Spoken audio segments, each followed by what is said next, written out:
Sa panahon ng mabilis na impormasyon at kaliwat kanang balita, kailangan mo ng isang channel na mapagkakatiwalaan, diretsyo at para sa bayan. Ito ang Balitang Pambansa, ang iyong bagong tahanan ng mainit na issue, tunay na impormasyon at mga balitang hindi mo dapat palampasin. Mula sa mga trending na kaganapan sa social media hanggang sa mga seryosong isyong pambansa.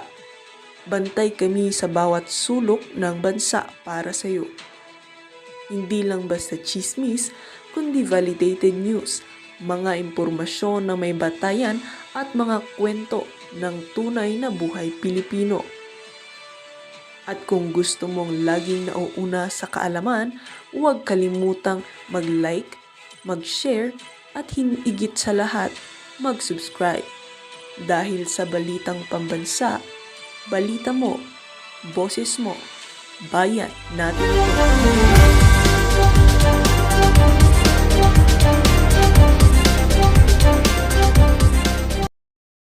Nako, mamaya na ho natin panoorin ang video na yan netong si Atty. Trixie Cruz Angeles. Pakinggan ho muna natin ang Christmas greetings netong si Vice President Sara Duterte. Heto ho mga kababayan. Madayaw ug maayong adlaw kaninyong tanan. Yung Magandang araw at maligayang Pasko Nako. sa inyong lahat. Tuwing Pasko ay binabalot ang ating mga puso ng mga biyaya na hatid sa atin ng kapanganakan ni Jesus. Ngunit paano ba natin mas mapapasaya ang ating selebrasyon sa harap ng samot-saring mga hamon sa ating buhay? Mga kababayan, yung magiging mas makabuluhan ang Pasko kung ibabahagi natin ang mga biyaya ng Diyos sa ating kapwa, lalo na sa mga nahihirapan sa buhay, mga may karamdaman, mga ulila at walang tahanan, mga biktima ng sakuna at karahasan, at mga sektor na dumaranas ng kapabayaan. Sa kagandahan ng ating loob, nagmumula ang pag-asa at katatagan ng loob at pananampalataya. At ito ang gagabay at magpapalakas sa atin bilang mga individual, bilang mga pamilya, at bilang isang bansa. Hangad ko ang inyong kaligayahan kasama ang inyong mga kapamilya at mahal sa buhay. Lagi din nating ipagdasal ang biyaya ng kapayapaan at katatagan ng ating minamahal na bansa. Tandaan po natin na ang pusong nagpapasalamat ay mapagbigay, mapagmahal, mapagpatawad. Yung Mula sa kaibuturan ng aking puso, malipayong Pasko kaninyong tanan.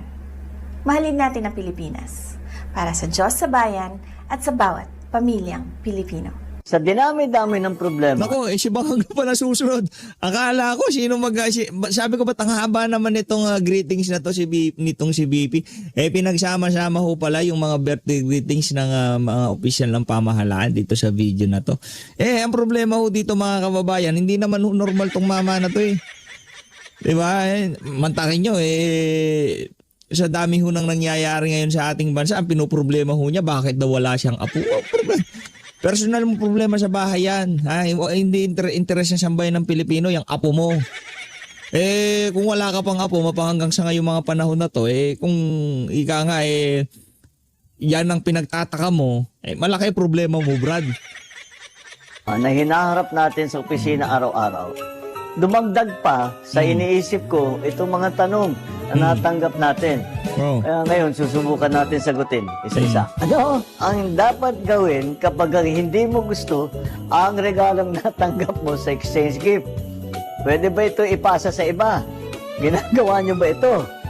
Siyempre, pagka natanggap mo, kahit ano man yung natanggap mo, siyempre naka-smile ka. At saka thank you. Alalahanin mo.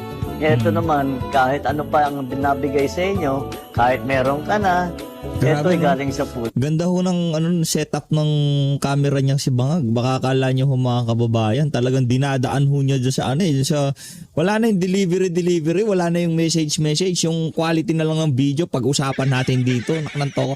Pagdating mo sa quality ng mga kagamitan nitong si Banghag, talagang wala akong makakatalo dyan. Pambihira yung audio, yung video, yung mga ginagamit na camera. Talagang dekalidad do. Tingnan yung mga bokeh balls na yan. Tingnan nyo naman ho yan. Talagang bilog na bilog. Di ba? Ang gaganda oh. Mahal ho yan yung mga lenteng ginagamit pagkaganyan. Nako. Oh. puso nung nagbigay. Yan ang alalahanin natin. Pero hindi naman dapat na masayang. Ipasa nyo sa ibang tao na makikinabang doon sa magandang regalo na yon. Gaano kasi ang tamang kuha ng leche plan? Pasko naman kumuha ka ng anong gusto mo. Basta yung mga nagdadala ng pagkain, damihan na lang ninyo. Ilang pirasong lumpiang Shanghai ang dapat kainin? Basta Buisit na to. Pambihira talaga tong presidente na to. Bubusog kayo. Again, Pwede ba ibida mo naman sa amin kailan na kaya magpa-hair follicle test? Kailan ka kaya magpapa-hair follicle test? Yun na lang. Kasi yan talagang inaabangan namin Yang kung ilang Shanghai ang kukunin, kung gaano karaming leche plan ang kukunin, wala kang problema dyan. Anak ng toko. Diba? Swerte na lang kung merong leche plan ngayong mga panahon na to at merong Shanghai ang pagsasaluhan ng ating mga kababayan. Yung recommended ng DTI ng ahensya ng pamahalaan, 500 piso para sa Noche Buena. Paano ka magle-leche plan doon? Paano ka magsya-Shanghai doon? O tapos meron pang exchange gift. Lahat po yan nakapaloob dyan sa kung tawagin natin Noche Buena. Diyan nagpapalitan ng regalo at kung ano pa man, di ba? ko naman dapat medyo mag-enjoy tayo. Huwag natin iniisip na kailangan magpigil sa ating kasiyahan. Kaya ulit, yung mga maghahanda ng pagkain, dami-damihan na lang ninyo para may baong pampauwi. Ano ang dapat sabihin sa kamag-anak kapag sinabi niya, "Uy, tumaba ka"? Madaling sagutin yan. "Uy, tumaba ka." Oo nga ikaw din. Ikaw, what do you think? Anong dapat sabihin? Tumaba ka daw. Ka malaki yung tiyan ko. Dapat naman, wala akong stress. Happy ako. Wow. Walang stress, happy daw sila pero tinanggal nila si Bersamin, tinanggal nila si Amena Pangandaman, tinanggal nila si Trijib Olivar, yung legislative liaison ng Malacanang. Tinanggal nila yan pero wala silang stress, happy sila. Palakpakan ho natin ang mga bangag dyan sa Malacanang. Kami naman na magtatanong. Ang lagi namin tinatanong sa mga anak namin, yung tatlong anak kong lalaki, ba't wala pa kaming apo? Baka mga bakla anak mo. Galit dyan si Sir Jack sa mga ganyan. Naku, kung wala pa kayong apo, anak ng toko, pambihira mga kababayan, no? Ang dami nating kinahaharap na problema ngayong mga panahon na to. Ang pinoproblema ho nitong si Ajik, bakit daw wala siyang apo? Di ba? Daming nagugutom. Sad-sad ang ating ekonomiya. Napakasagwa ng ating peace and order. Laganap ang krimen sa ating bansa. Illegal na droga, smuggling, kartel, droga. Problema nitong Ajik, bakit wala daw ho siyang apo? Palakpakan ho natin ang lakas ng tama mo, Brad. Ayan, honey. Sana all. Yan ang Christmas wish ko. Wala kayong mabola, no? Scripted ang nga naman, honey. Sana all. Pag kababayan na. Tingnan yung scripted. Anak ng tawa, hindi ho sila marunong umarte. Sino ba director dito sa Christmas greeting na to? Sarap batukan, no? Pakinggan nyo mga kababayan. Talagang scripted, okay ba? Tatlong anak kong lalaki. Ba't wala pa kaming apo? Tama yan, honey. Sana all. Yan ang Christmas wish ko. Wala kayong Yari ka kay Senator Amy Marcos. Yung mga kaartihan mo na yan, butod. Hindi yan kakana dito kay Amy Marcos. And Amy, yung galawan mo parang nakikita namin dito sa bayaw mo. Ay, hipag mo pala siya. Mayayari. Hindi bayaw PH. Hipag ang tawag dyan. Diba? Di ba ganyan yung salita ni Amy Marcos? Parang ginagayaw. Sa bagay, uso naman gayahan. Walang problema yan. Di ba? Walang problema yung gayahan. mabola, no? Obligado ba kaming magbigay ng regalo sa aming mga inanak? Pwede po bang Pwede po bang pagtaguan yung mga inaanak namin? Ay kami hindi namin pwedeng pagtaguan dahil madali kaming hanapin. Kaya kompleto ang listahan namin doon sa aming mga inaanak at marami-rami din. Ngayon, Yung iba siguro, pag hindi nyo talaga nakikita na o hindi na kayo nag-uusap, pag may app, pwede nyo na i-Gcash yung mga regalo ninyo. Ngayon, mas madali na. Pag may potluck, ano ang luto dala-dala ni PBBM? Ang gagawin ko para makarami at saka madaling gawin? Spaghetti. Sana ay masaya at mapayapa ang inyong pagdiriwang kasama ang inyong mga kaanak at kaibigan. Sa pagkain, yung sakto lang po. Alam nyo naman, mataas ang mga kaso ng heart attack ngayong panahon dahil napaparami. Hindi yun ang dahilan. Sa pagkain ni hinay-hinay kasi wala nang makain ang sambayan ng Pilipino. Dapat dahan-dahan ang pagkuha para ika nga talagang lahat mabigyan, no? Yeah? Imbis na sabi mo, magpakasaya kayo, kainin nyo lahat ng gusto nyo. Meron naman ho tayong PhilHealth dyan. Pagkain atake kayo, diretsong PhilHealth. Kaso pati PhilHealth, di niya binigyan ng pera eh. Diba? Nakuha nyo mo mga kababayan. Ganyan o, kasinto-sinto itong mama na to. Sinasabi mo, magsaya ng magsaya. Ano bang kaligayahan ng mga tao pagdating ng panahon ng Kapaskuhan? Di ba pagkain?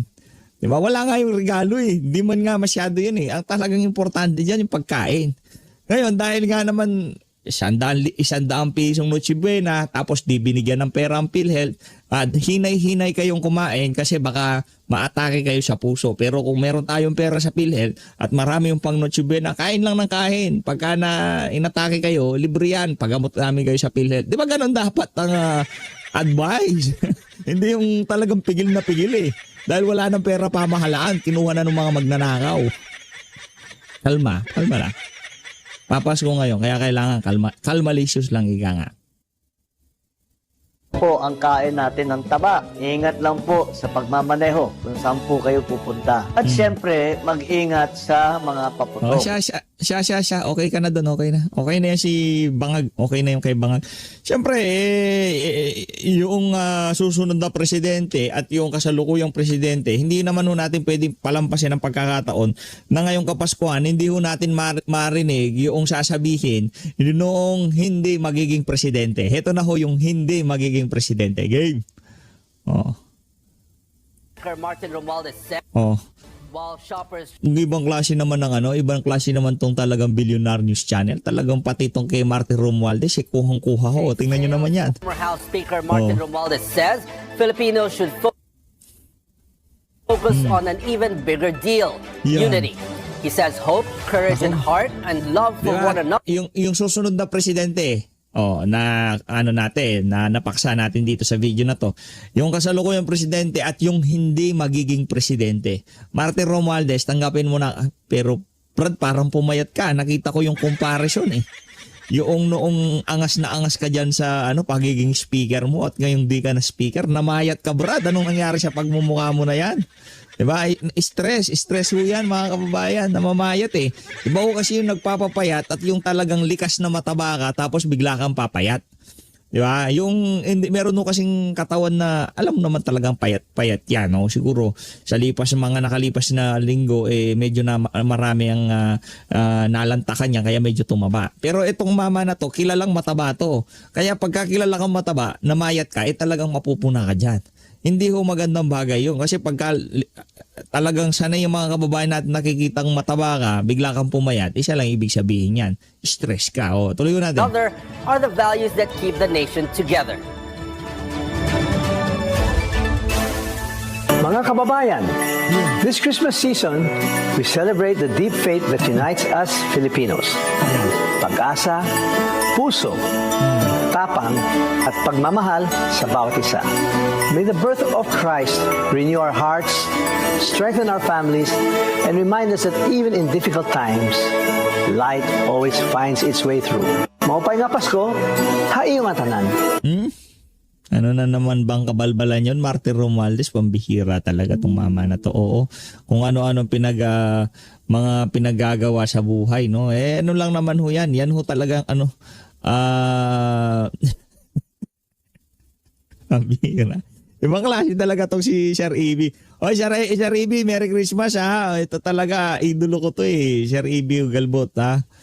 Taga Cebu ho yan Hindi pa ho natin siya napasyalan pero siguro next year papasyalan ho natin yan si Sir Ibi.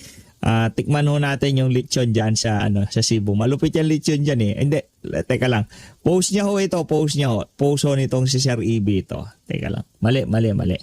Mali ho yan. Ito, lagay ko yung niya dyan, yung FB page niya para yung mga kababayan natin pagka, ang tawag dito, na napadaan ho sa inyong feeds itong larawan na to, i-follow nyo na rin ho itong si Sir EB Hugalbot. So sa mga ika nga talagang sinusubaybayan nating political vlogger itong si Sir EB Hugalbot. Yan ho. Martin Romualdez, tingnan mo naman yung yung pagmumukha mo, yung before and after, 'di ba? Okay lang sana kung kung yung nagpapaganda, ganito yung ipapakita nilang mga commercial sa kanilang mga produkto, before and after. Pagka tinake mo tong supplement na to, sigurado papayat ka, parang ganoon eh. Kasi ang problema ho, flood control pinag-uusapan natin, nagpayatan itong mga walang yang to. Anong sabi nitong si Sir EB? Talagang si Sir EB, malakas mang Alaska to eh. Dapat pangalan nito, Alaskador eh. Oh, less carbs, more protein.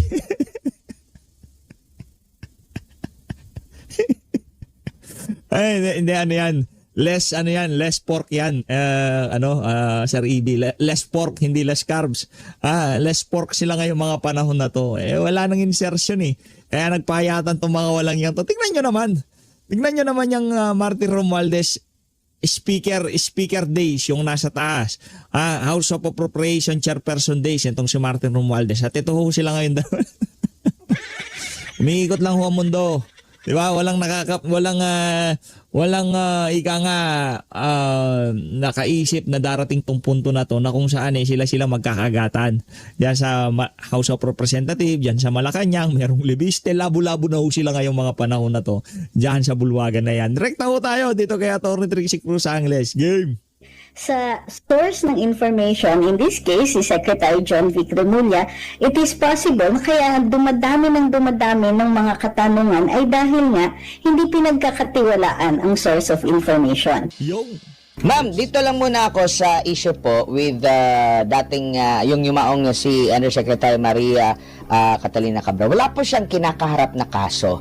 Pero bakit po, legal po ba yung pagpapakuha ng kanyang mga tawag nito, yung kanyang mga gamit, yung kanyang mga cellphone, pati na rin po yung actually ngayon nakikita na natin ay sa publiko na yung kanya pong pagpunta doon sa hotel kasama po yung kanyang driver. Bakit po ganito yung kanyang klase ng pag-iimbestiga po sa kanya na considering wala naman po siyang kasong kinakaharap, Attorney Trixie? Totoo po yan. Ngunit ang pagturing natin sa isang lugar kung saan mayroong corpus delicti, mayroong krimen na nag-occur, maaari pong i-seize ng mga kawani ng gobyerno o ng law enforcers natin ang ebidensya that can be found on the scene. However, dahil private property pa rin yan at if the deceased has family, maaari pong hingin yan ng pamilya. And dahil nga may ownership, may establish yung ownership dyan. Kung hindi rin ma-establish ng mga law enforcers ang evidentiary value ng hinahawakan nila, kailangan talagang i-turn over yan. Opo. Yung mga circumstansya, yung mga lumalabas ngayon sa social media, sa pag-aanalisa nyo po, attorney, nagtutugma po ba? Kasi isa sa mga nagtataka yung ating mga kababayan. Kasi di ba meron lumabas na video, tinatanong siya na ano ba yung greatest fear niya, yung phobia niya, ang sabi niya heights. Nagtataka sila bakit doon siya nagtambay doon sa bangin. Yung mga ganun po na mga katanungan po, attorney. And kung kayo po ang tatanungin doon sa mga available ngayon na mga information na mga lumalabas, kumbaga, masasabi na ba natin na parang nagtutugma itong lahat ng mga pangyayari or mas marami pang mga katanungan po ang lumilitaw? Ang tingin ko tama na maraming katanungan dahil nga kukunti o kulang ang impormasyon na nilalabas ng ating gobyerno, particular na dito ang DILG. hindi rin lang po yun, no? Hindi rin lang sa kakulangan ng impormasyon, kundi sa source ng information, in this case, si Secretary John Vic Remulla, it is possible na kaya dumadami ng mga katanungan ay dahil nga hindi pinagkakatiwalaan ang source of information. Ngayon, yung mga speculation na naririnig natin or yung mga katanungan, marami naman sa kanilang may basis. Pero in order for us na bigyan ng bigat yung mga katanungan na yun, i-build up yung scenario. So, halimbawa, ang fear of heights, relevant po ba ito kung it was a suicide? Kung a suicide, would the fear of heights, which equates to a fear of harm, or a fear of death, still be relevant kung ang purpose ng tao ay to harm themselves. Diba? On the other hand, kung walang intensyon na mag-harm ng sarili, then yung position niya at that point might be questionable. Diba? Pwedeng isipin ng mga tao na baka pinipilit na nandun siya sa lugar na yon, baka mayroong ibang tao na pumilit na magtambay siya doon sa lugar na yon.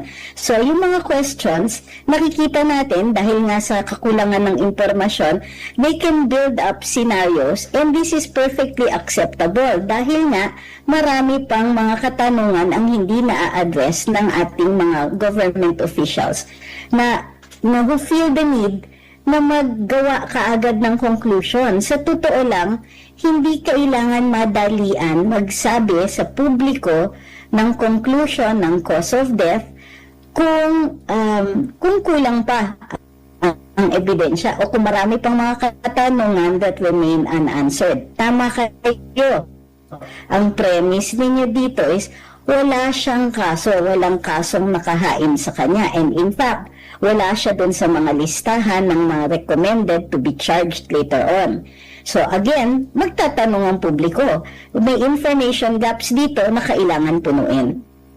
Opo, dito naman po sa, kumbaga, sa side po ng atin pong pamahalaan, dito po sa pag-appreciate ng, halimbawa, yung mga district engineers ngayon na possible na maging witness or star witness nila or may sa ilalim sa WPS kasi may mga restitution, nagsoli ng pera, ganito, ganyan.